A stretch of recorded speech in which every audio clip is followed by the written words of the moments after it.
On a second night of a back-to-back, an incredible performance by the rookie as he continues to play really well and force Nick Nurse to rethink some things.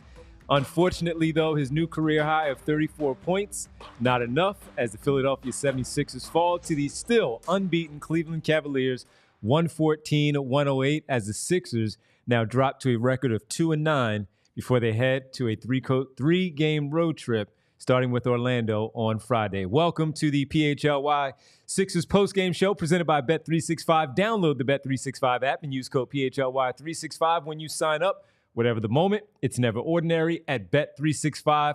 Rich Hoffman, Devon Givens, Brianna here producing, all of you in the chat. We were all engaged in this one because they gave us a performance. They gave us one that we weren't quite sure that they would. Even during the broadcast, they put up a thing for one of the Bet365 sites, and the number was really, really low. And we're like, get out of here. And they kept it close throughout the night, but no participation trophies. We normally don't talk about those. However, I'm giving the participation trophy tonight. Exactly. That's where I was going with the however, because we're talking about the best team in the league with no losses on their record, unblemished.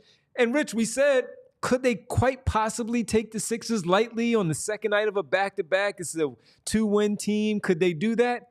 Maybe they did, but the Sixers took full advantage of it. They played well, man. They gave us a game. I think we were wondering in the pregame, all right, can you at least give us a performance that is fun to talk about after the game? And they clearly passed that test.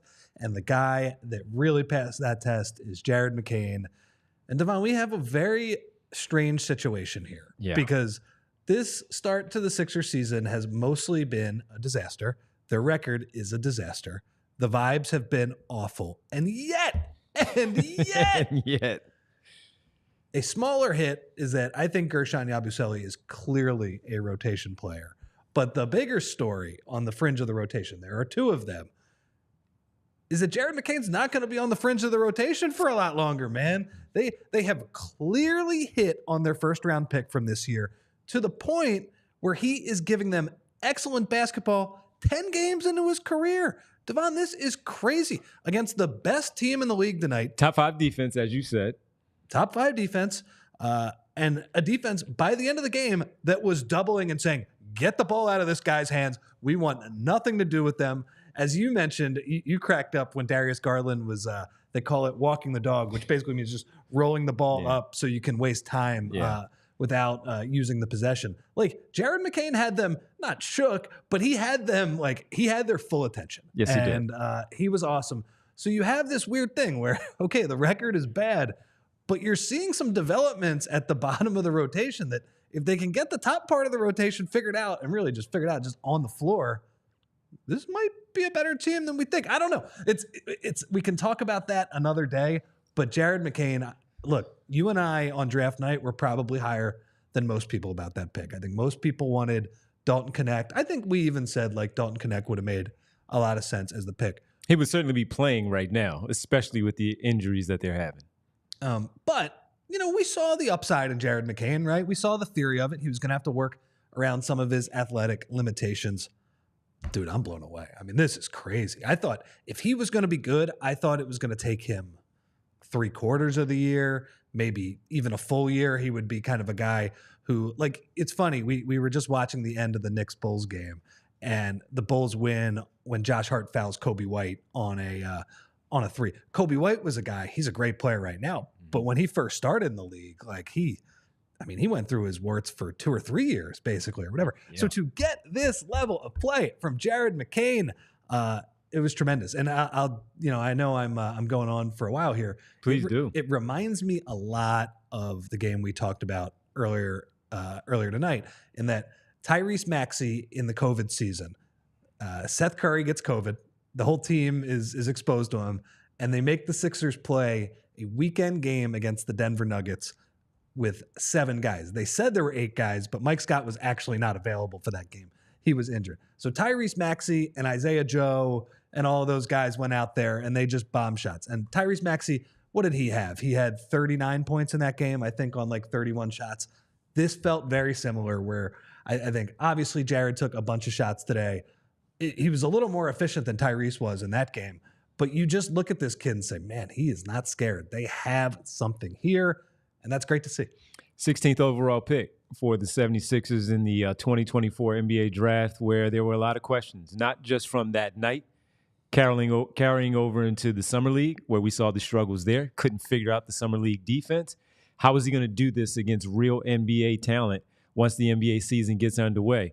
Well, if there's one bright spot of the injuries that the Sixers have been facing with Maxey, Embiid, and Paul George in and out of the lineup, it's that you have figured out two rotational pieces, as you mentioned, in Guerschon Yabusele and now Jared McCain. So here are his numbers tonight, folks. And by the way, we love Bet365. Bet365 continue to sponsor our show. I know you are. I'm just saying it, but continue to sponsor our show because Jared McCain just wiped out my same game parlay again. I said, oh, he's going under. And I believe in the kid. I just said, and I said it to Rich and Bree while we were out there, I'm like, I knew he can score, but with the top 5 defense that they have out there, Okoro being one of the really good, more athletic guys who can slide with him and use his length. And by the middle of the game, they had Okoro on him, and like he was really. You even talked about the one point where they had Karis LeVert in there trying to defend him, face guarding him from 30 feet away from the basket. So he made the Cavs take him super seriously. Yes, he did, especially with no one else out there doing anything scoring-wise where there's a real threat. You have to throw it all at Jared McCain. But his numbers tonight, and again, I thought he'll score some. He'll get maybe 18, be a balance. They get blown out. No, the guy scored a career high and a game-best 34 points. He was 12 for 26 from the field in 38-plus minutes. 6 for 13 from beyond the three-point line. Got to the free throw line twice, knocking down all 4 of his free throw attempts.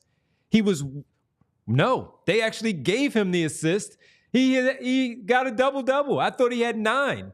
He has a double-double of 10 assists on the night with 3 turnovers in 38 minutes, handling the basketball with all the attention on him as the number 1 option to slow down for the Philadelphia 76ers.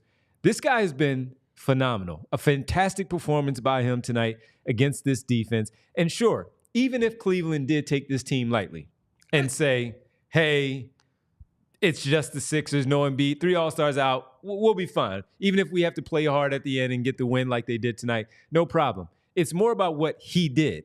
And what he did is going to show and pay dividends to this team down the line, as Rich said a little bit earlier, because of what he is showing that he can do.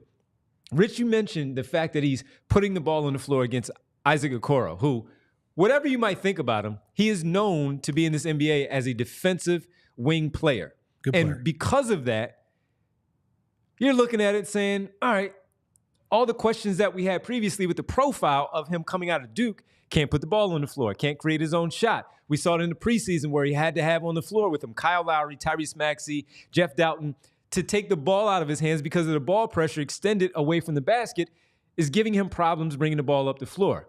That has seemed to be corrected in 3 weeks. It's unbelievable. It's been corrected in 3 weeks. So again, but the profile with everything else from he is a hard worker, he's very smart, he's tenacious, he's tough, he's diligent with the things that he does. You talk about him having what does he have? I don't know. He just meditates and stuff like that. And sure, he gets all that stuff. It works for him. It's working. Yeah, it works for him. He's at the free throw line. You see him closing his eyes. This guy's just been playing really well. And while they are, 2-9 on the season, they're still not too far back from everybody else in the Eastern Conference, not named Boston or Cleveland. Orlando did win tonight. They're in front of them as well. They'll see them on Friday night. He is giving us something to really focus on in a time of need right now where if he didn't, we would be talking about them being 2-9 and where they're going to go from here with everything else. So while we also lay out, and I keep saying this, everybody else is playing a level above where they should be without the 3 guys on the floor or 2 at one time. Or 2 sitting on the bench with 1 playing and everybody having to step up. Martin, Oubre taking more shots, the same for Jared McCain. He is leveling up to where we didn't expect, as you said. I thought he was going to be in the G League to have to get by those things that you mentioned earlier to contribute in this way, not to the tune of 34 points, but maybe have himself an 18-point night in January. Have a 20-point night in February where he knocks down 4 threes. This guy's knocking down 6 in a game and 4 in the first quarter where I'm like, all right, he's busted up my my parlay right there. And good for him, because it seems like they have found something that they can lean on positively as they try to correct the other things until the 3 All-Stars come back. It's awesome, man. I mean, I see some comments in the chat about his basketball IQ. I mean, Devon, we talk about his scoring. You mentioned, so he finishes with 10 assists to 3 turnovers. It's funny. He got the 3 turnovers pretty much right in succession. Yes, he did. When Okoro started to turn up the temperature against him. No turnovers the rest of the game. And I'd also say a stat that I would add to his assists, Gershon Yabusele finished with 5 assists, and some of that was that Jared McCain was getting trapped. He would find Yabu on the short roll. Yabu sprays it out for a 3, or they get a cut, Kelly Oubre type stuff. They did a great job. I think outside of the third quarter, so they scored 24 in the third quarter, pretty consistent scoring the whole night. I thought their offensive process against the Cavs, like they were getting good shots, man. And Jared McCain was a big part of that. He the most outrageous pass he threw of the night, though, was he threw I'm looking at it right now, right hand dribble, throws it over Donovan Mitchell and Craig Porter, a skip pass to the left wing for a Reggie Jackson 3. By the way, Reggie Jackson, who I've been pretty hard on so far this year, played an excellent basketball game tonight. So the things he is showing with the passing, obviously he got some of those assists in transition, but he's a smart player. And you mentioned too, like he might get one of those games when Joel and Tyrese and PG are back where he's making all those threes. He clearly knows how to shift his game up and down, because there were other assists he got tonight where the ball got skipped to him in the corner, a type of position he might be off ball with Joel and Tyrese. Quick little pass to the next guy, keeps it moving. Like he's not just a guy that needs the ball in his hands all the time. So, I mean, he was awesome. And, some of the stats are crazy. I think they said on the broadcast that he was the first Sixer rookie to have 3 straight 20-plus point games since Joel Embiid in 2017. So while Joel is breaking all these Wilt Chamberlain records, that puts him in a pretty decent category. This guy is now putting himself next to not only Joel Embiid, but also Tyrese Maxey for the things that he is able to do now as well. This guy's playing really well, man. Here's another stat from Sam DiGiovanni. Does a nice job on the Sixers beat. He didn't tweet. He blue skied. I don't know what That's the other new thing. It's starting to gain more people now too. Understandably. Derek sent me a link to sign up. Sure. So he blue skied this. Jared McCain joined Steph Curry and Jason Kidd as the only players in NBA history to record 30 points, 10 assists, 2 steals, and 6 threes in a game as a rookie per stat. Now, I understand, that if we play with all of the parameters, that sometimes you can always find a favorable comparison. Yeah. That's pretty good stuff, man. 30, 10, and 6 threes, like hard to do. He was awesome tonight. Like we knew he was going to have a ton of responsibility. And, honestly, Devon, like I feel like we've been pretty realistic. Like give him all the responsibility and just let him fail. Like we thought. I agree. We thought, okay, if he shoots 6 for 20 from the field, that's fine because at least he got the experience. But he actually played awesome with all of that responsibility. He really so did. Let him fail has turned into let him thrive. So it's been great. And so I guess we can get to the point now too where does he start with this team moving forward? Well, we'll talk about that one shortly, man, because it's a thought that I think's in a lot of people's heads right now. Now think about this too, because while we're praising him tonight, and I have so much more to add to what you just said, Rich, but just looking ahead to Orlando and talking about Isaac Okoro tonight, they have an all-NBA defender there in Jalen Suggs. Yeah, he's great. And then they signed a big money deal for Kentavious Caldwell-Pope in the offseason for reasons like Tyrese Maxey, but now you have to factor in Jared McCain for this one with Tyrese Maxey being out. On Friday, Paul George already announced he and Joel Embiid will play, but you're going to get that assignment from Jalen Suggs. How does McCain now? Jalen Suggs is going to be in his grill. He is. You talk about defending 70 feet away from the basket. He does, yeah. That does, and he does not get tired, and he gets physical with him. So that's going to be a true test. But with that, we'll wait until Friday to discuss all of that because the kid was phenomenal tonight, even in defeat for the 76ers. Again, now 2-9 on the campaign, 14-0 now on the season for the Cleveland Cavaliers. You have to give them their props for what 13-0 for the Cleveland Cavaliers for what they are right now. You have to give them their props. hey, you're a good team. You just find a way. And they found a way to get it done despite maybe not taking the 76ers seriously and Jared McCain tonight. I got to be honest, man. I thought they took them. Okay, there might have been a little bit of sleepwalking Early on, I thought they. But honestly, man, like some of the stuff they were screwing up with, it was like Evan Mobley and Jared Allen could not finish around Yabu and Kelly Oubre, who were making kind of some great help plays around the rim. Caleb Martin had a couple too. It really felt like the Sixers were just playing with a crazy amount of energy. And then you look at on the second night of a back-to-back. And then you look at the offense. So maybe they weren't 100% sharp, but they also, like you said, they are undefeated. Undefeated teams at this point in the season, they're going to keep going until they get beat. I mean, I remember that Warriors start a few years ago, right? Where every game started to become awesome. And I didn't even say, wasn't it they were trying to get like 30-0 or something like that? Yeah, they 27. They got close. I think they lost to Milwaukee. Yeah. They were the team that knocked them out in Milwaukee. But I just remember like all the games at the end of that streak where they were getting the best shot of every other team, but they were also summoning the energy. I also remember, I think it was back in 2013, the Miami Heat had a very long winning streak. Now, this wasn't at the beginning of the season, but they were kind of threatening. I think it was the 72 Lakers. And all those games were crazy too. So Cleveland is getting into that territory where I don't think they're really going to sleepwalk until they actually get knocked off. Mm-hmm. You know, if they were 10-2 or something like that, I feel like it would be more likely. I just think the Sixers played well. And to the point of Cleveland playing well, like Darius Garland was great the entire game. He was the one guy. He was getting into the paint. Yeah. He played terrific. And then you get Donovan Mitchell dropping the hammer on you late in the game. Like he was great. I mean, they shoot 16 of 40 from beyond the arc, Devon. Like, if they have a below average shooting night, we might be talking about the most miraculous win in Sixers history here. Jared McCain taking down the Cavs. So I honestly the didn't undefeated Cavs. Yeah, right. So I didn't even think like the Cavs played that poorly, which is another reason why, again, we don't give out participation trophies except tonight. We're giving out the Rothman participation trophy of the week. I guess we tonight. are. Right. Hey, they did great. They did great tonight. And again, they fall unfortunately, and their record drops to 2-9. But they do get some help for the Orlando Magic on Friday, Game 2 of their NBA Cup group play after falling to the Knicks last night in game number 1. When we come back, we'll get to Rich's 3 key takeaways from the game. We'll talk about our player of the game a little bit more. You already know who it is. We just have to show you the beautiful graphic that Bree put together, and that's what that is. We'll get to our strong and wrong, the WTF moment of the night, your super chats, and so much more as we hang out with you on this Wednesday night. Sixers fall 114-106. Jared McCain, though, he was phenomenal. We discuss it all right here on the PHLY Sixers Postgame Show.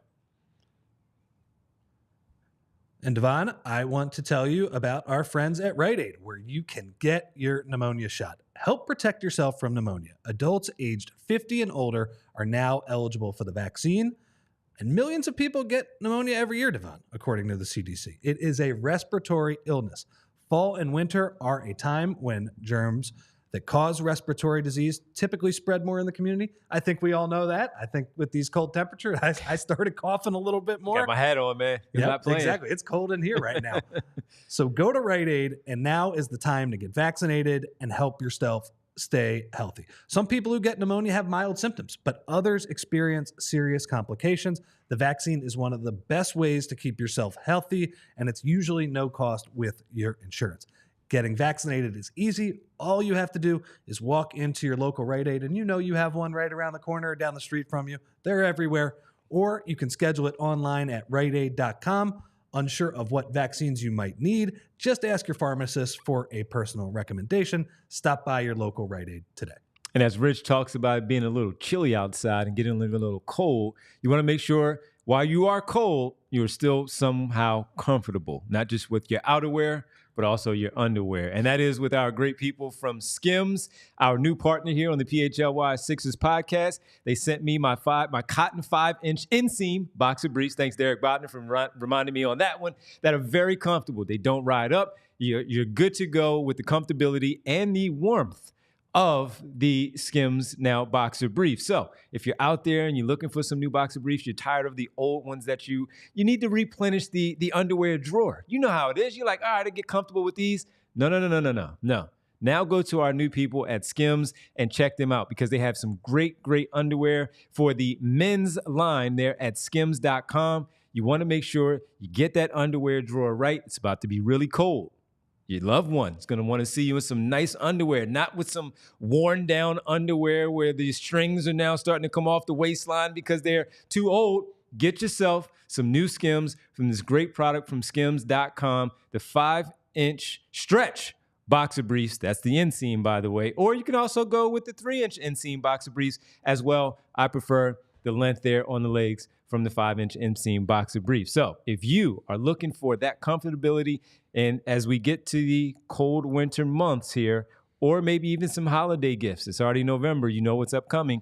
Gift giving is perfect here with Skims. Shop Skims men's at skims.com. Let them know we sent you after you place your order. Select podcast in the survey and select our show, PHLY Sixers Show, in the drop-down menu that follows.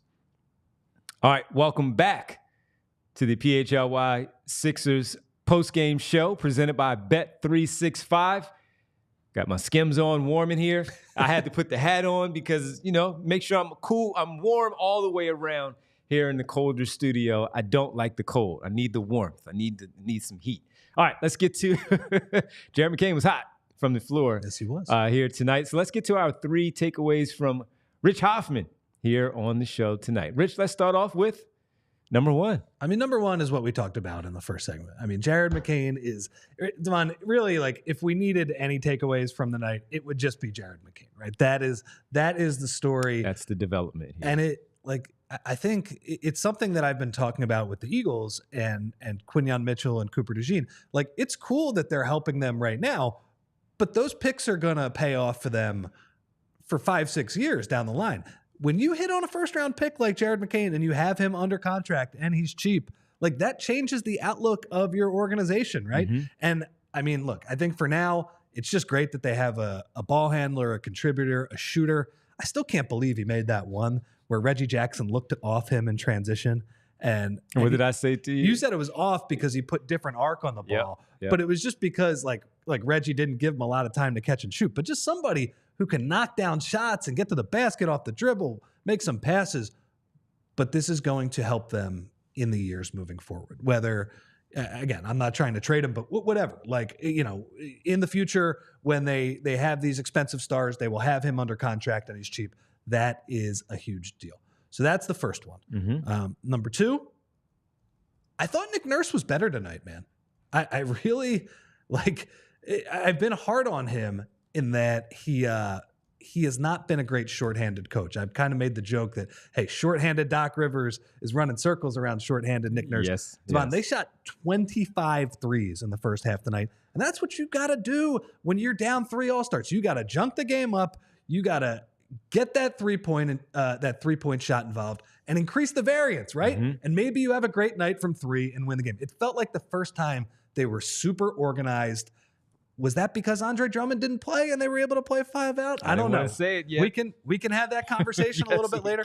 But it just felt like there was a coherent theory to this team tonight. And I thought he did a good job. Now, credit to Cleveland. In that third quarter, you could tell they were taking away the Sixers' threes. Because a lot of McCain's assists and his threes earlier in the game were, maybe he gets Jared Allen on a switch. He goes by him. Defense collapses, kick it out for a 3 to somebody else. They said, we're going to make you shoot 2s, not just Jared McCain, but the entire Sixers team. And it had a little bit of an effect. Like, that's when Okoro started to guard him, those type of things. Yep. And at that point, look, Cleveland had better personnel than them, right? And I think they kind of figured out the Sixers a little bit. Credit to the Sixers. They fought back. They didn't get killed in this game. And they needed Cleveland needed some great Donovan Mitchell shot making at the end of the game, and also an interesting Caleb Martin play that we'll get to.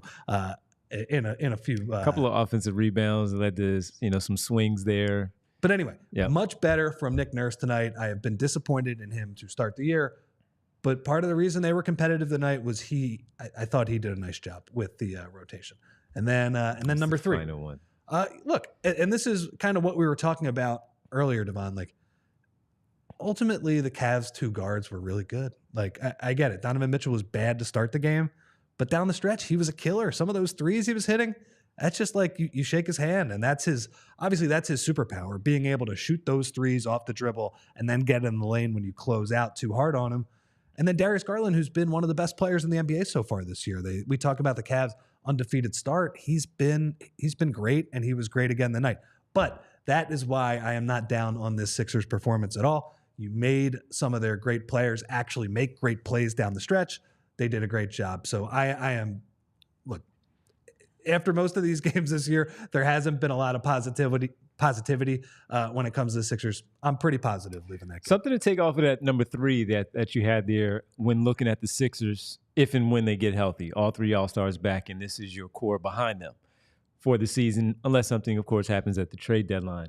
You talk about the closing ability of Donovan Mitchell and what he didn't do early on in the game as far as the scoring, but he assisted the basketball. Yeah, he did. He rebounded. While everyone else was doing everything, he was the closer.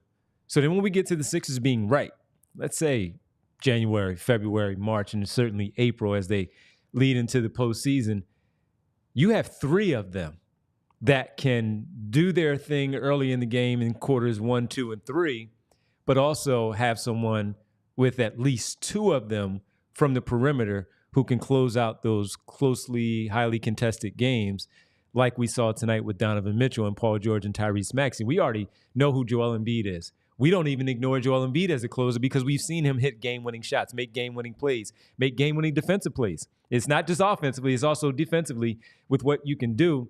That just makes me think of how good Cleveland is right now and what they're doing, the ability that we've seen Donovan Mitchell closing games out with both the Jazz and the Cavaliers, seeing him do it tonight while he struggled on offense, but he didn't get beside himself and feel like, I'm just out of it, I can't do anything. No. It was a close game. He knew he still needed to take some shots. He took them, and he made them in the end, and that's where the Sixers are going to be at some point, where you're going to need Maxey and George, when they're healthy, to come back and close games out for the 76ers in the guts of the game when they really need to close it out and pick up a victory, especially with them putting themselves in a hole like they are. They're not going to blow everybody out. They're going to have some close ones, and you're going to need Paul George and Tyrese Maxey to do exactly what Donovan Mitchell and Darius Garland did in your third takeaway tonight, where they may get off. One of them gets off a little bit earlier, and the other one closes it out. And the way we saw Paul George play last night against the New York Knicks, his best game as a Sixer, you can see that in him already. You just need all of these things happening at the same time, and then you were cooking with gas. I was going to go. If you had Tyrese Maxey last night, maybe that would have closed out a little bit differently for the Sixers with Paul George having his 29 for the Sixers. So how do you think a full-strength Sixers team matches up with that Cavs group? Let's say with Max Strus back also? Yeah, they get Max Strus, but let's say the Sixers get a real 4 at the trade deadline too. Mm-hmm. Okay. I like it because I saw it last season. Last season, Cleveland and the Sixers played nose to nose. It was 2-2 on the season last year. They played really well. If you remember, there was one game when Embiid didn't play. We were out, and we were broadcasting on remote. And Tyrese Maxey and the rest of the Sixers beat the Cleveland Cavaliers on the road. I don't even know if Maxey was playing in that game, to be perfectly honest. That might have been the time where he was out for that month because of the foot injury. So they played head-to-head last year, and they were 2-2, and they got it on. And I suspect, even though they are, again, no knock to Bickerstaff, I just think they're a better coach team under Kenny Atkinson. Fully healthy, both teams, that's going to be a dogfight, man. That's going to be a dogfight. I do think they can match up with them, even with the traditional power forward and Mobley, but it's more, again, the lack of the shooting from him that could also potentially hurt him depending on what type of 4 the Sixers do get in whatever trade that you're talking about. Yeah, I think that would be a fun matchup. That's a fun series if they face off. But for a team that has been the best team in the league so far this year, I could see the Sixers really closing the gap with them. You can clip them. Yeah.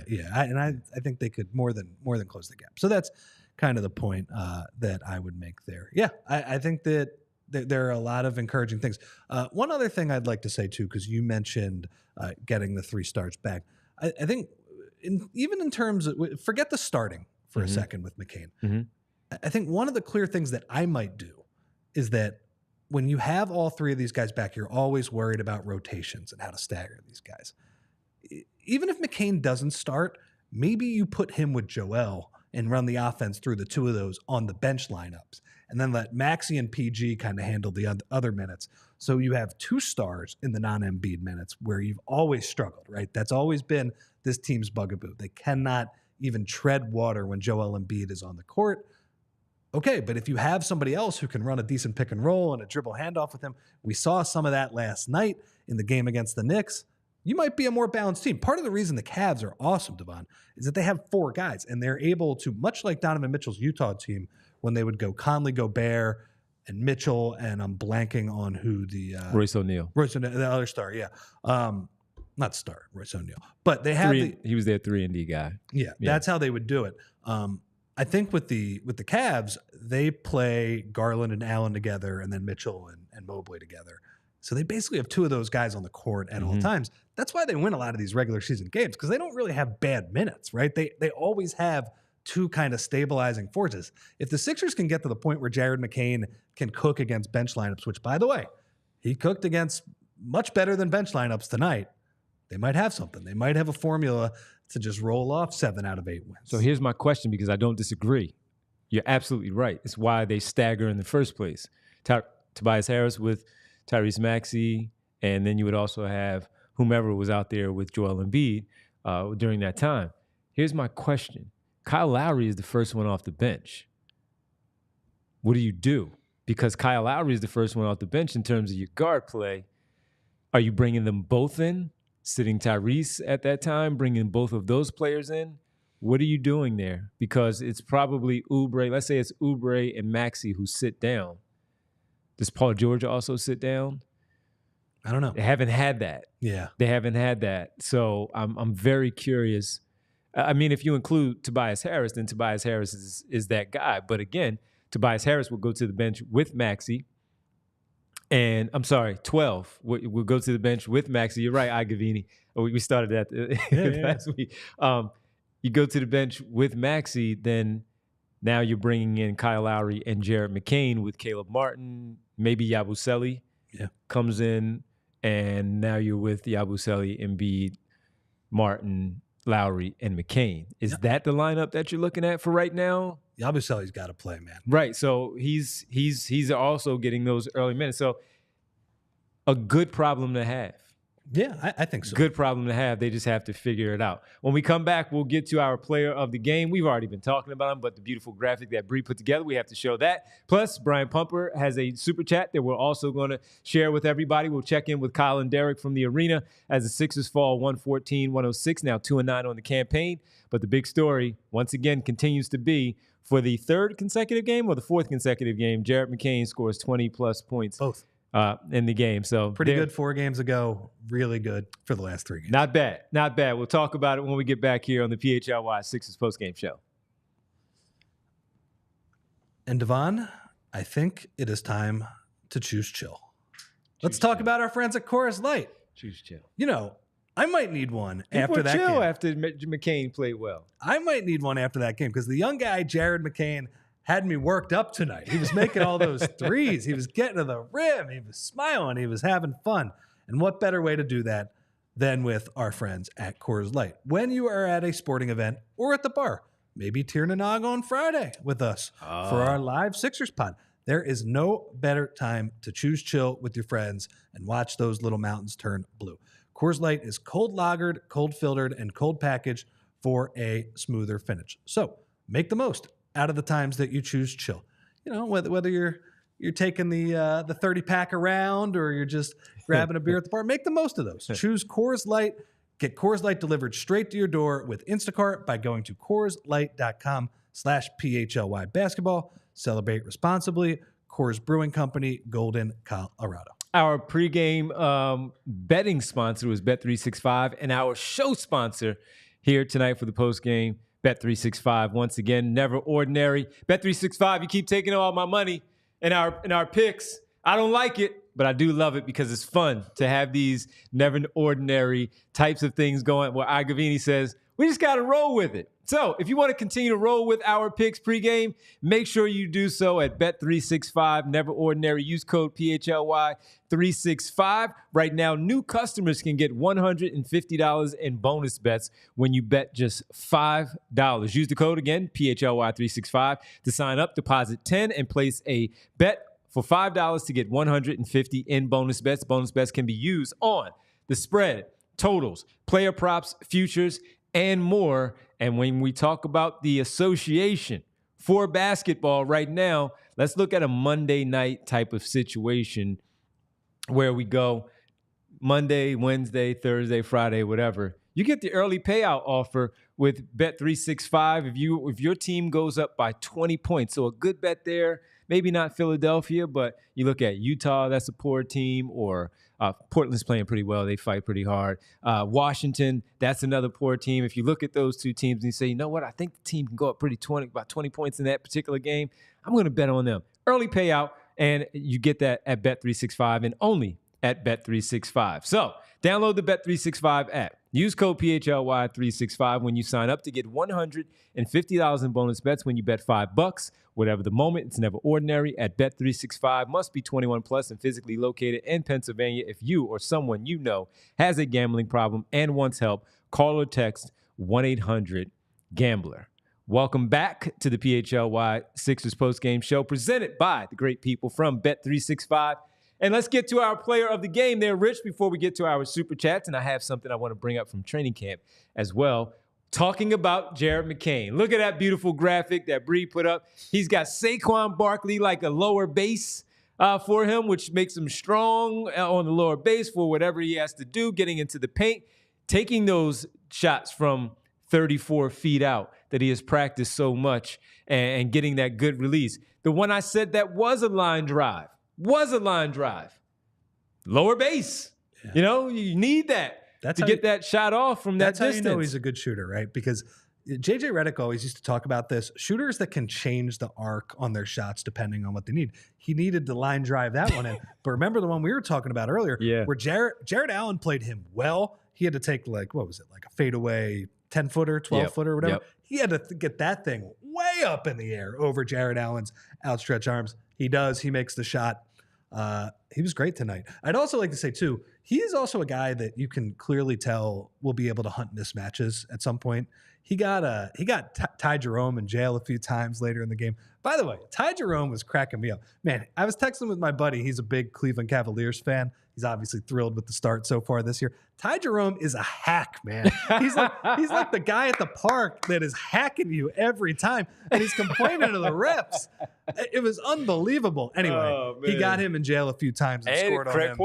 Craig Porter, too. Again, like just if he gets another smaller player on him, you mentioned that base, like he can use that to ward off other players. A lot to like from Jared McCain tonight. One other question. We got a lot here, folks, tonight, even in a loss. Look at that. Before we get to what you wanted from training camp, I would love to see a lineup: Maxey, McCain, PG, Yabusele, Embiid. I just want to see what it looks like. I'm not saying they got to close games or start games with it, but I would just love if this team was healthy enough that we could just see that for a few minutes. That's 10, the one 15? People have been floating around for starting lineup. Sure, and I get why you wouldn't want to do it because that's a super small backcourt, and that was one of the concerns, I guess, when they drafted McCain. That okay, you know, is he? And we still see some of that. Is he going to be able to play with Maxey? But you're also seeing why you don't worry about that. You just take the best player possible, and then you figure it out later. Because you also see the cleanup duty on the back end, where we saw from Embiid last night against the Knicks, where McCain did get beat off the dribble a few times, but guess what? The recovery by Embiid to clean up those, alter a shot or pin a shot, and help his teammate, that's already there. That's there. And he knows it's there. So that may not be that big of a problem, to your point, because we were expecting it to be he's giving up 16, but he's only scoring 6. He's showing now he can score that 16 while maybe giving up that 16 or maybe a little bit less in his minutes out there.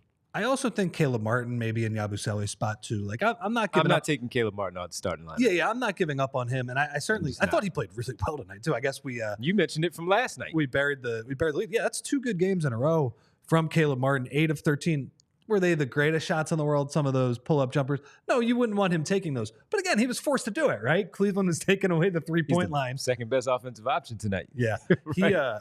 He also cracks me up. We do need to work on the threes from the corner. Let me check and when I mean threes, he was 1 for 4, but the one that he did make, okay, that counted. There were 2 more that he had his foot on the line. He might have had 20, 21 points.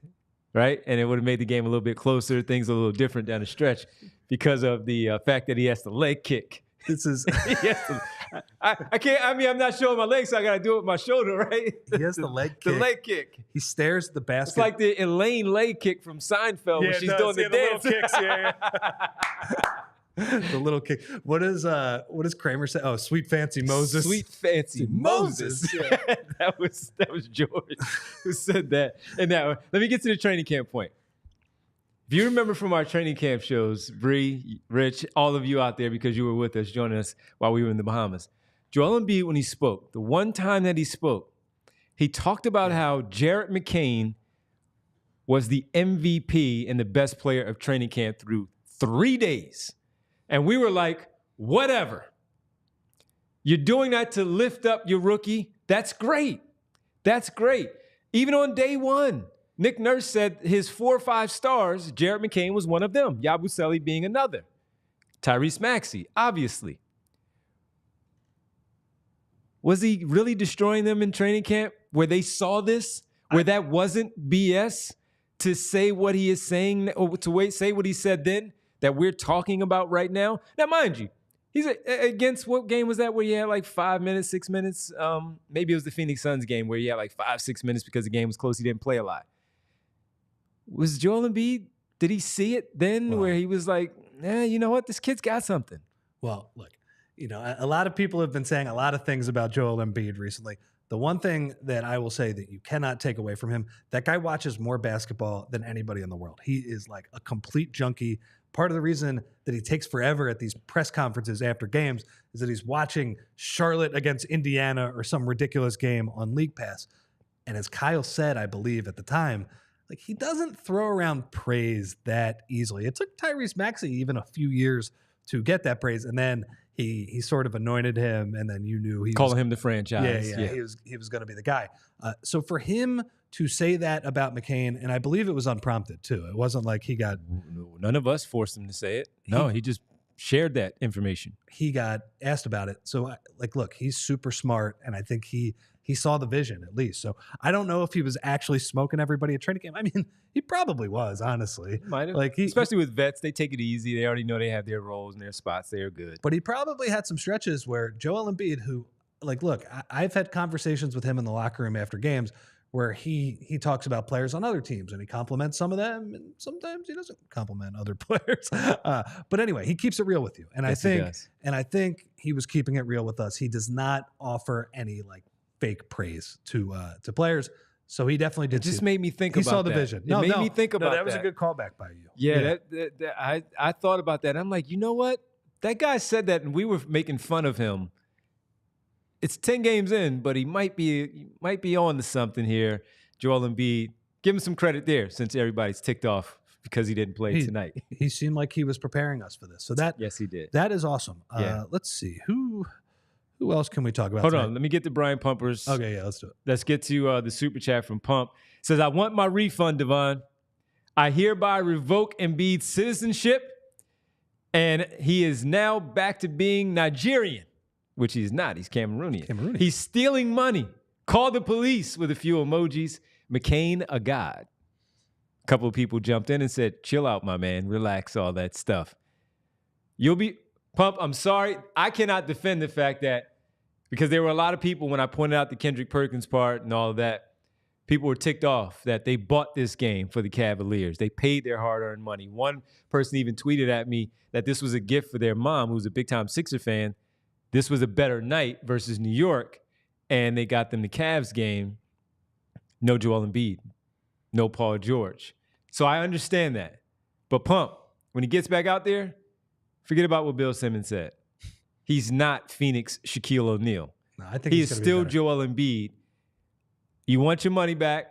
I wish I could refund it for you right now. I cannot. But I think that money will come back to you. Well, the effort and the results on the floor will get back to you, maybe not in terms of the funds, but in wins and hopefully in the postseason victories. I mean, as well. We talk about all the things that Jared McCain is doing for the Sixers in terms of helping out their rotation and, oh man, there's some more shot creation. Can he close games? He saved them a lot of bad PR from the night's game by giving them a watchable product, because man, if they lose by 35 points, I think a lot of people are complaining. I think the tenor of this podcast is very different. I would have been grouchy. I would have been complaining. So, Josh Harris, he should probably thank Jared McCain on the way out tonight. He's worried about the Commanders. He's more worried about the Commanders. Yeah, who are going to get smoked tomorrow night. I'm with you. Jaden Daniels is going to see God tomorrow night. I am with you. I am with you on that one. The 2-minute warning. What up, Al? Al says, everyone is disappointed with the start, but it's only 3 teams over 500 in the East. We will be fine. Al, it's what I've been saying to everybody. The team that's over 500, besides Cleveland and Boston, is the Orlando Magic because they won tonight. They are 7-6 after their victory tonight. New York is 5-6, so are the Indiana Pacers. The Detroit Pistons are in 6th place, Rich, at 5-7. The Chicago Bulls, Atlanta Hawks, Brooklyn Nets, also at 5-7. Heat, Charlotte, Milwaukee, Washington, Philadelphia, Toronto Raptors, 2-10. So right now, the Sixers are 10 games back of Cleveland. We expect that. 4 games back of Orlando, but only 3 games back of 4th place right now for the New York Knicks. So again, still not too far behind. You know that Detroit is going to fall out of there. You expect them to surpass Chicago, Atlanta, Brooklyn, and even Miami. It's just a matter of where you will jump yourself into that 6th spot. In that 1 through 6, and where you fit in seeding-wise for this basketball team. That's just my opinion. It's my opinion, but Al, I agree with you. So the Bucks are up 7 points on the. I know I'm changing the subject on the Pistons. All right, the Bucks are up 7 on the Pistons in overtime with 30 seconds left. Guess how many points Giannis has? 50? 59. Jeez. Wemby also had 50 tonight. That's a lot of points. Wow. Yeah, that's a lot of points. Who's the next highest scorer from Milwaukee? Because Lillard didn't play, right? No. Brook Lopez has 29, and then the next highest guy has 15. Yeah, he scored most of their points tonight. So this got brought up in the chat. I believe it was Agavini who brought this up. What did you think of, I guess, the other new addition, the other young guy who got to play a bunch of minutes tonight is Bona. Got the backup center minutes because Drum wasn't there. No Drum, no Joe. Yeah. So you play Yabu, you play the 3rd string center and the 4th string center. 17 plus minutes. Yeah. What'd you think? Here's what I thought when he checked into the game. I said to Rich, how quickly does he pick up 4 fouls? And I thought it was going to be pretty fast. Bona tonight finished with 3 personal fouls, but it took him 17 minutes to get there. Yeah. Which is a plus. That's a plus. And I thought he was a little jumpy earlier because, again, look who he's playing against in Jared Allen and Evan Mobley. I thought he was a little jumpy, but I did think he settled down after a while. So I felt like they were good minutes. I wonder how much the experience with the Delaware Bluecoats, albeit 1 or 2 games, but practice and a game with them helped him out a little bit for this position against this front court that we're talking about that could potentially be 2 all-star players for their Cleveland Cavaliers front court. I thought he was okay. I'm not saying that he should jump over Andre Drummond because I'm not there yet, but for what they needed tonight, what he gave them tonight, 2 for 3, the activity, he had 9 rebounds off the bench, which is pretty darn good. He tied Yabusele with that honor tonight to lead the Sixers. Yeah. I thought he's pretty good with his minutes. He's going to be active, and he's obviously super raw. Mm-hmm. He hit the glass really hard tonight, like you said. He had that one play where he got a really nice defensive board, and because the Sixers were trying to play fast, he tried to outlet it real quick. Cavs steal the ball, they make a bucket real quick. That's okay. That happens.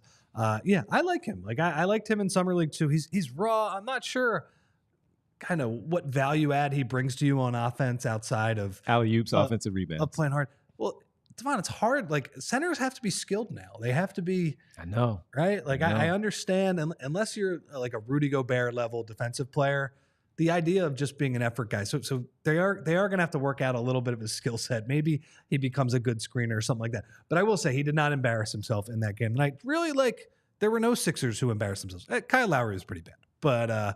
But outside of that, I thought they got good minutes. The Jeff Doughton, I got a bunch of tweets about Jeff Doughton tonight. Add him to the other side of the list. Yeah. Because he wasn't all that good. He wasn't great tonight. He was better against Charlotte on Monday. He wasn't. Yeah. So, Bree, let's get to the, since you brought up Bona, let's go. Bona forever. That's the thing building there. in Philadelphia. Yeah, Bona forever. Let's go to our strong and wrong of the night, presented by no one. Our guy, Ricky Council. Rick, we've been, give Ricky a couple of minutes, let him go out there and do some things, some energy plays, what we saw last season. Rick was disappointing tonight with the work, but it was this one play that Ricky had where we all talked about it together as the game went on. He got a nice play, nice clear opportunity to go to the basket, and I thought he was going to do one of his draw the contact, kind of, fade away and fall backwards a little bit with the hesitation of the shot. Instead, he did this wild layup thing that went off the glass. The wrong was the Ricky layup opportunity. The strong was the rebound putback dunk. Put it back in. By a Bona. So strong and wrong, Ricky Council and a Bona, or a Bona and Ricky Council. And that one, Ricky was given an opportunity tonight, and I don't think he earned himself any minutes there, Rich. This is a Ricky show, but that was a good strong and wrong, and I think it was kind of symptomatic of Ricky's season so far. Yeah. Devon, they just throw him into the game. Like, I do think Nurse's rotations and his strategy were better tonight, but he throws Ricky into the game kind of late, he's like a late addition to the rotation. It's kind of a make something happen type of move. And he makes something happen, but it's just usually not very productive. And on that play, he was completely out of sorts. Like, I usually call those plays Kobe assists, where a guy tries to block a shot and you miss the layup, but because you drew that defender, your offensive player puts the ball back in the basket. That was a Kobe assist, but I think Ricky was so crazy on that drive, it has to be considered a Ricky assist, actually, instead. Anyway, it's not a very sustainable move. Nah, so, it wasn't. Got to get it together, He's just not in a rhythm right now. Is that, you think that's because of the lack of play and trying to force it too much to show that, again, he belongs on the floor? It might be just because he's getting these weird minutes, and I think Nick Nurse is telling him, like, all right, make something happen in these 5 minutes, and he's going to try to make something happen. Because he had a driving lane, man, and it was just like, let me do this and this. Yeah. Instead of, I like him, but it's been a rough start to the year for him, for sure. Yeah. I'm still, go get him, Rick. Go get him, Rick. We're still on your team, man. We're on your side, Rick. Go get him, Rick. One more before we get to what Rich wanted to talk about. The WTF moment. What the moment of the night? We talked about him having a good game. 18 points. Caleb Martin, second best offensive player of the night. But Rich, good defense by the Sixers.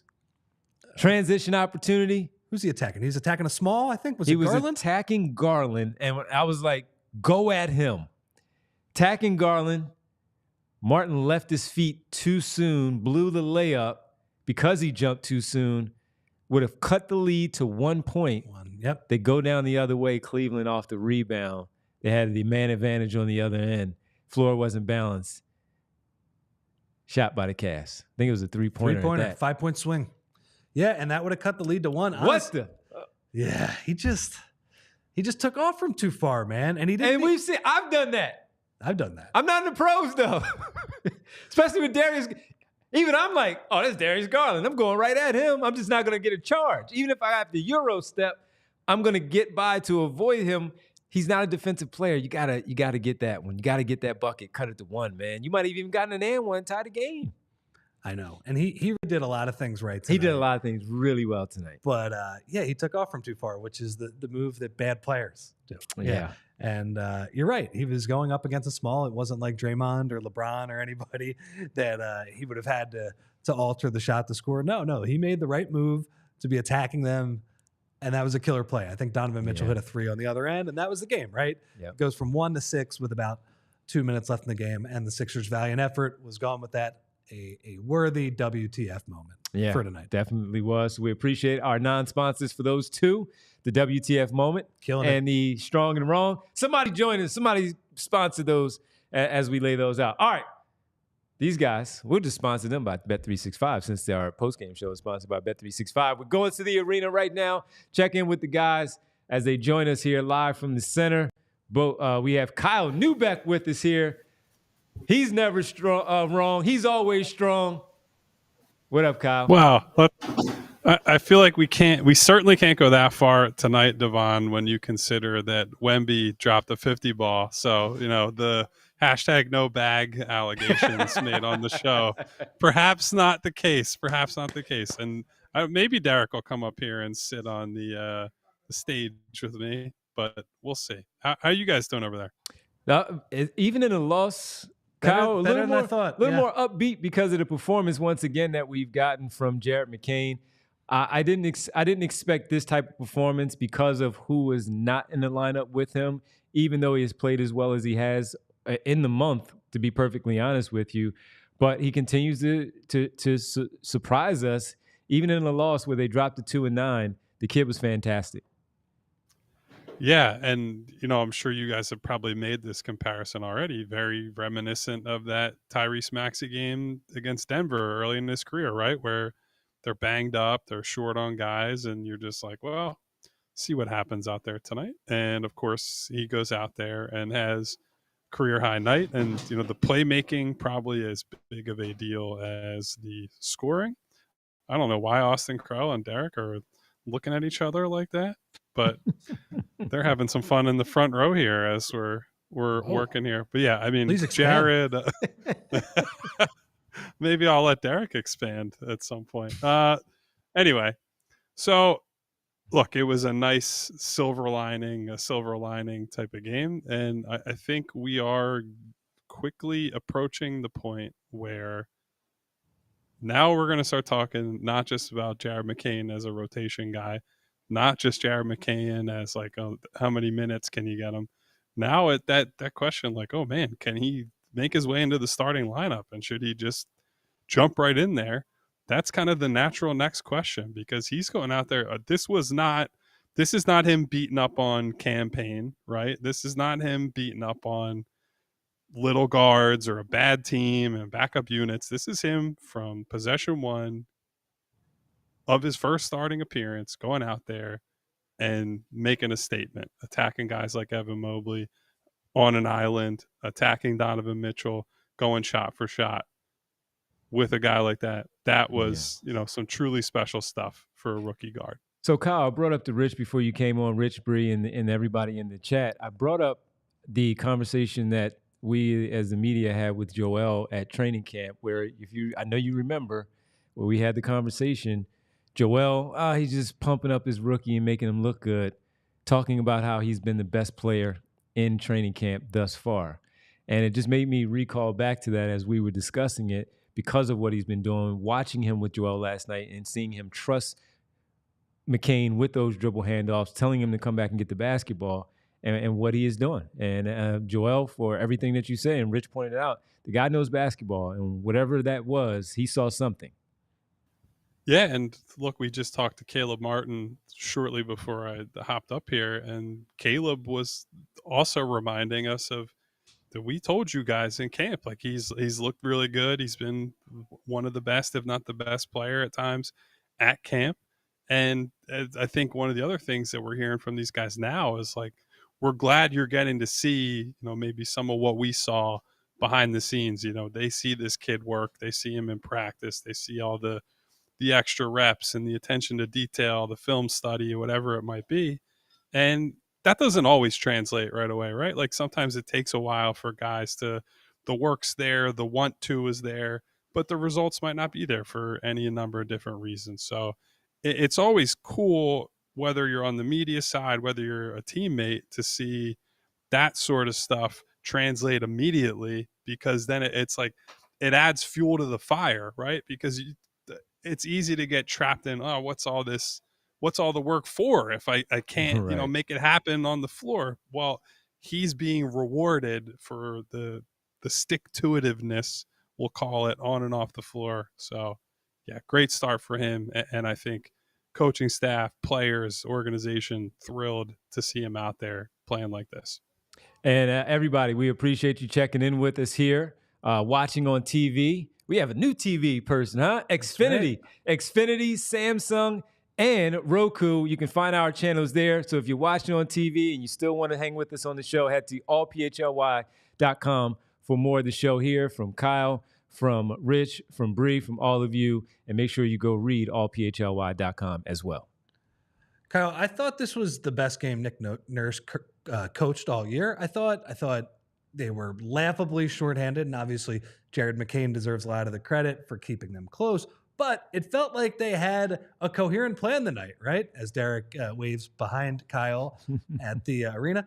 They played small, they spread the floor, and I think some of that probably does not speak too well of Andre Drummond, because they were able to play 5 out, and they shot 25 threes in the first half. What did you make of kind of the game plan and how they went about trying to steal a game that they actually came pretty close to stealing? Yeah, so I mean, I think they took the Goliath, or the David versus Goliath approach, and played David, right? Where they said, well, we can't run normal stuff, or we can't have our normal shot profile, I guess, to open this game if we want to keep it close. And they got up 25 threes by halftime. And I think to your point about it being the best Nurse game, Rich, I think it would have been easy to just get shots up, but the looks were honestly fairly high quality when you consider the shot creation talent they had on hand. I think they certainly, with Yabu out there, have the ability to play 5 out and have some more open driving lanes against a team that has 2 guys who can protect the rim and close you off and, steer you where they want to go. I thought that was really impressive. I do think, I mean, in the previous game, we did start to see with Joel and Paul some of the stuff they can do to, add new wrinkles, add new plays, get deeper into the playbook. And so we're definitely starting to see some of that. And look, credit to some of the deep reserve guys also for just, being ready. Like Reggie Jackson was horrendous on that West Coast trip. He came in tonight, gave them good minutes, a little punch off the bench. Adem Bona, in his first real minutes ever, had some moments. Certainly was not perfect, and was never going to be. He's really raw, but gave them some good energy. Probably got robbed on a block goaltend call. I don't know where you guys fell on that, but yeah, I think across the board tonight, probably a lot to be happy about if you're Nick Nurse. And maybe Derek has a few thoughts about that. Derek, what do you say over there in your corner? Well, I'm going to flip this back to Rich. I know you pressed a question on Twitter about, balancing the optimism with Gershon and McCain sort of establishing themselves with the fact that they are still only have 2 wins. Where do you fall on that? Because I think it's a resounding. I honestly think not only the vibe's up, but I feel more confident in this team if they're healthy than I think I even did before the season. A big part of that is McCain. A big part of that is Yabusele. I think we're starting to see decent things for Caleb Martin. I actually am starting to get reassured about this team if they are ever healthy. But obviously the wins are where they are. But so few teams have really separated themselves in the East, and so many of them are flawed, whether that's New York with their defense, the Pacers with their defense, the Magic with their offense. If McCain, when what we're seeing is legitimate, I'm actually kind of encouraged, even though they have only 2 wins. I think I'm with you too. It was one of those things that I had to speak or type in this case into existence just to make sure I wasn't kind of going crazy there. But I'm with you. They at the bottom of their rotation, they have a couple of guys who have wildly exceeded my expectations. I mean, I thought Yabu had a chance to be pretty good. I cannot believe Jared McCain is this good right away. Like this is not normal stuff. Uh-oh. You got to unmute yourself, man. Unmute yourself. And Kyle hitting buttons and screwing me up, making me look like an amateur.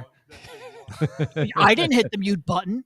Why would I unmute? I didn't know you muted. Anyway, we don't need to. You're sitting here hitting buttons. I'm just talking. It's not my computer. Anyway, with $140 million invested in 3 players, having a rookie step in, not only a rookie, but a rookie with skill sets you need with shot creation, with shooting, having a rookie step in on a cost-controlled contract is so huge for this team.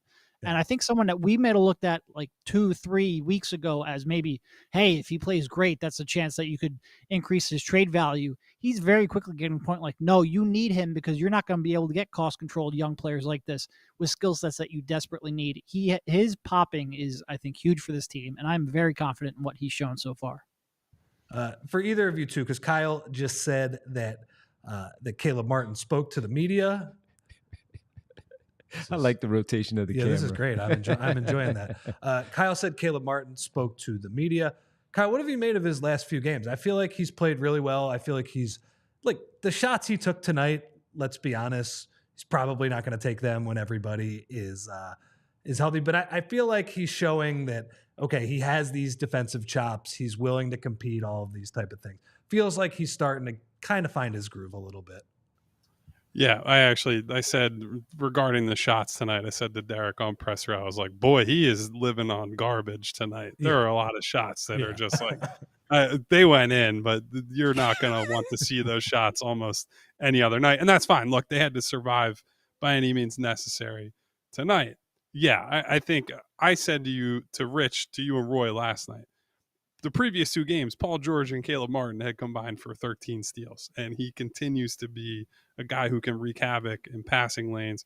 And he was up here talking quite a bit about that. You can see the vision.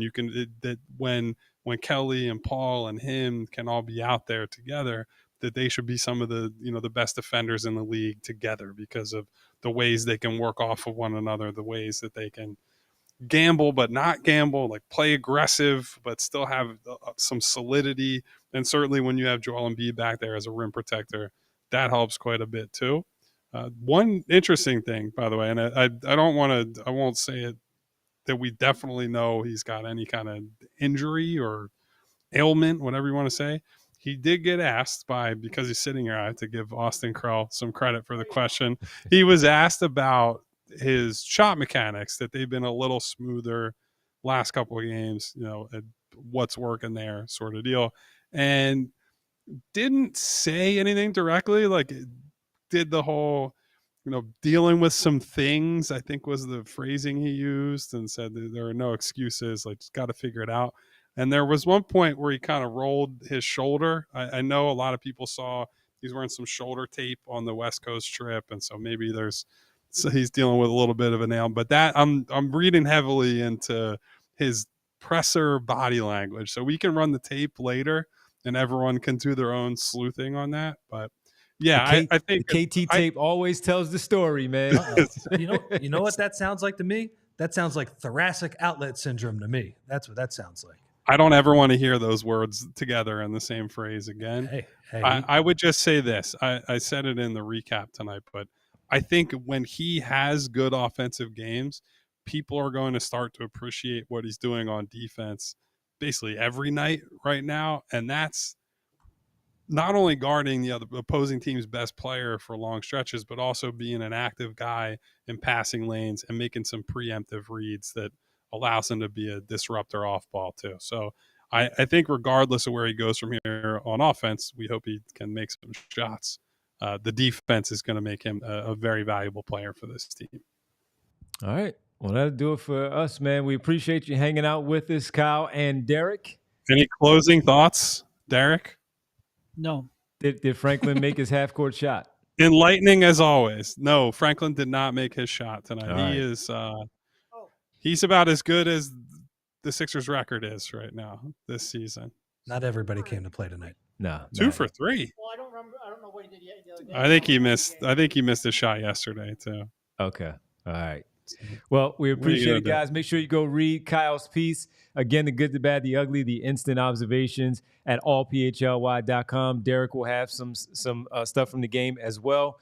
And the newsletter, of course, from Rich Hoffman tomorrow morning at allphly.com. Guys, we'll see you tomorrow. Kyle is off tomorrow, so everybody make sure you go Bird, read. baby. I'll be at the tailgates. There you go. I wasn't going to say it. You said it. Cool. He's going to be out there. So if you're tailgating tomorrow, find Kyle Neubeck and get him a Coors Light. Choose chill, baby. Choose chill. See you guys. Get home safely. Derek, we'll see you tomorrow at 3 o'clock. Thanks to those guys for joining us there. And look, man, when you talk about that, because we made fun of the Elaine kick with the dancing because of the shot, but we pointed it out really because in the moment you could see it. Then you bring up the one from the Charlotte game where, remember, he took his time to line up that three-pointer from the corner, and everybody was like, why is he taking so long? Yeah, he needed to measure that because it takes a little while for him to get the shot off. And if that's the case, it also, when Kyle said that, one more, when we were sitting there, he was like, oh, that looked like that hurt. And you were like, oh, he fell on his shoulder. Yeah. when Caleb Martin dove to the floor. Yeah. So that didn't affect anything because it was already there. But it makes me feel bad because we've been talking about the lane kicks. I also had another image in my head. He kind of looked to me, again, this might be just personal experience.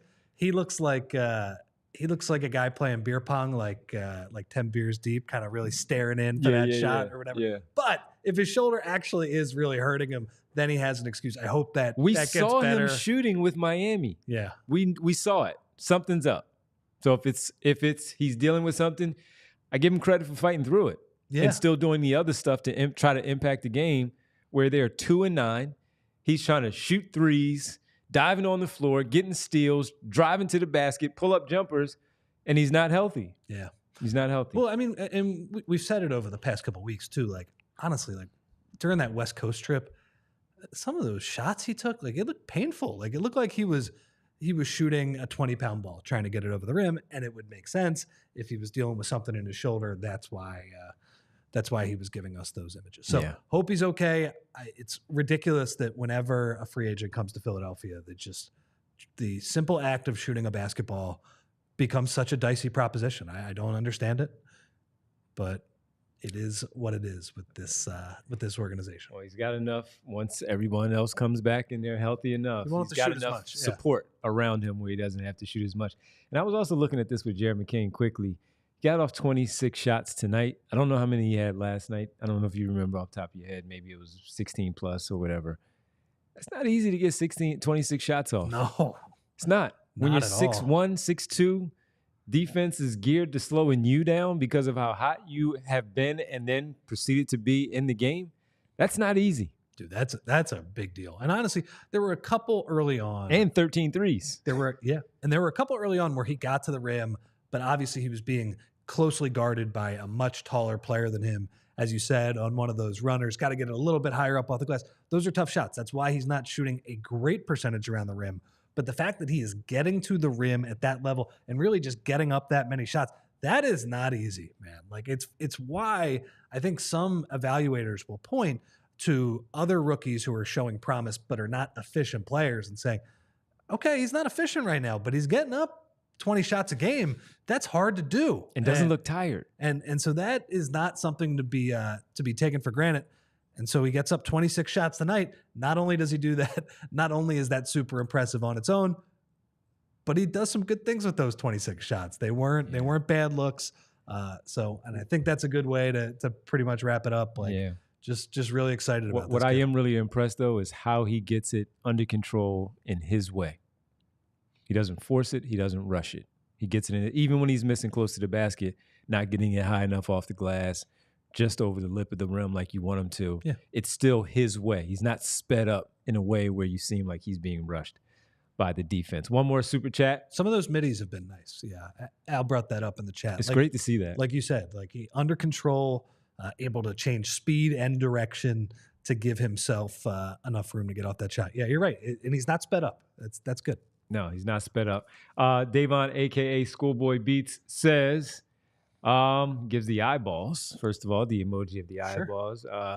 This backcourt could look like CJ and Dame high with a key. Look at that. High key there with those two guys. They were special together, man. I mean, McCollum couldn't stay healthy there for a while. But once they got together, they were legit.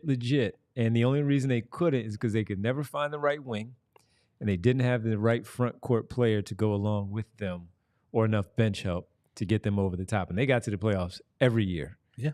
Every year. Is that the ceiling? Could Maxey and McCain be that good? I don't know. They got some work to do.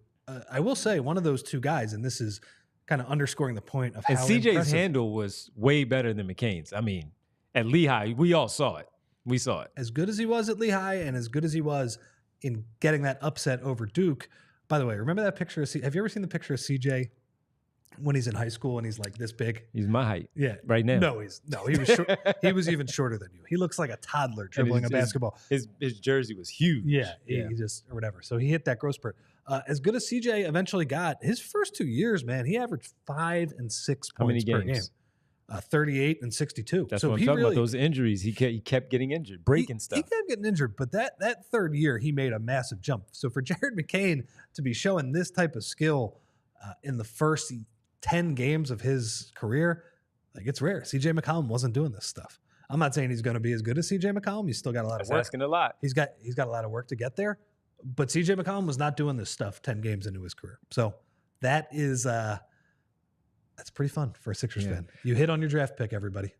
Yeah, hit on your draft pick. I don't think there's a question anymore about that. That's a hit. I don't even know about any Blue Coats games either. Nope. Because the guy. Forget about Delaware. Take it out of your GPS. I thought it was like, oh, I'll be up there a lot because he's going to be up there a lot. Throw away the easy pass. Get Guess rid of what? it. He's not. He is not. I guess he needs the easy pass to go to, if he lives in Philly, he needs the easy pass to go to Camden. Yeah. Yeah, for Camden, yes, but not for Delaware. Nope. Not for Delaware. All right, let's tell you about our watch party that we have coming up on Friday. Paul George, Joel Embiid, they're playing.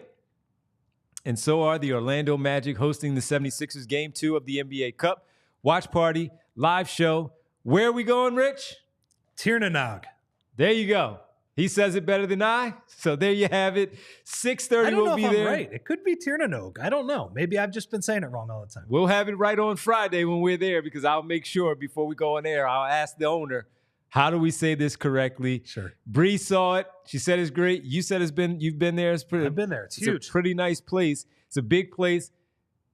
Come hang out with us. Friday night, you're not doing anything. The Eagles aren't playing Friday. They're playing Thursday. They're going to get a big win, like Rich said, tomorrow night. And then you're like, smooth sailing. Let's go watch the Sixers beat the Orlando Magic and flip the script on their season and turn it around against the Orlando Magic. That is 6:30 start time for us on Friday. Tiernanog at 6:30, presented by Coors Light. Come hang out with us, win some prizes as well. Bree, what did you say? Club box seats? Club seats available, up for grabs, the giveaway. So we give away tickets, probably give away some PHLY apparel, some good things there. So come hang out with us. Make sure you RSVP at allphly.com to spend some time with us. There you go. All right, man. This was fun as always. This was fun. This was even in a loss. This was better than I expected. I thought they this lost. They're 2-9. It's so ridiculous. They lost to go to 2-9, and I'm actually the hour flew by. Honestly, yeah. I thought this was going to be such a slog. Yeah, it really was. And Jared McCain. Jared McCain, man, he gave us a fun hour. So yeah, Jared McCain, for that we thank you. If this was game 59 and they had a 10-game under 500 record, we'd be sitting there saying, Jared McCain, who are you adding in the draft to go along with Jared McCain? But instead, we're hanging on hope that there's still a playoff team to be reckoned with, that they have found a new weapon for their offense when the other three guys are available. All right, we got a lot of people to thank here as we go to our world-famous roll call. Start off with the 2-minute warning. What up, Al? We appreciate it, Al. We see Jess in there. Hey, Jess. Aaron. Hey, Aaron. What up, Aaron? Remo K. Winona. Hey, Nona. Love to see everybody in there. Who else do we have as we go through all these? Money Mar, Cannoli, Holy Cannoli, Bootzilla, what up, Boots? Rich P, what up, Rich? We see you in there. We have Brian Knight, not Brian McKnight. What up, Brian? Also have Rick Morris, I Gavini, and Yo Q, PHL. What up, Yo Q? Who else do we have in here as we keep scrolling through? We have Val host. Hey, Val. Is it Semi B? Semi E B? I said Semi B, but either one. Semi, what up, Semi? We see you in there. We already said Holy Cannoli. We have also Mark is in there. Barb. Hey, Barb. Good to see you. Vince is in there. What up, Vincent? And so many other. You better love somebody, love somebody, love somebody. Saw you there in the chat as well. Maurice Yams is back. What up, Yams? Always a good one. And we got Fidel Castro in the chat. Yeah, we do. That's a pretty good one. Yeah, we do. Fidel Castro in the chat. Good work by you. Say a Rider. What up, Say a Rider? Best 2-9 team, Say a Rider says. Robbie G's is in there. Tyrell. What up, Tyrell? Mellow 3-pointer. Everybody, thank you so much for hanging out with us for the pregame and the postgame on this Wednesday night. Despite a loss, feel a little upbeat at 2-9. Hopefully they get that corrected. Derek and I will be back tomorrow with Bree. Kyle is off. He'll be tailgating. Go find him at the whatever lot you're in. Look for Kyle.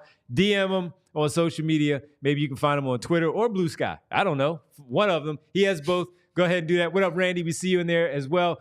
Make sure you go like and subscribe, of course, for the show. And when you do, you'll hit the bell icon and you'll get the alert that it is showtime.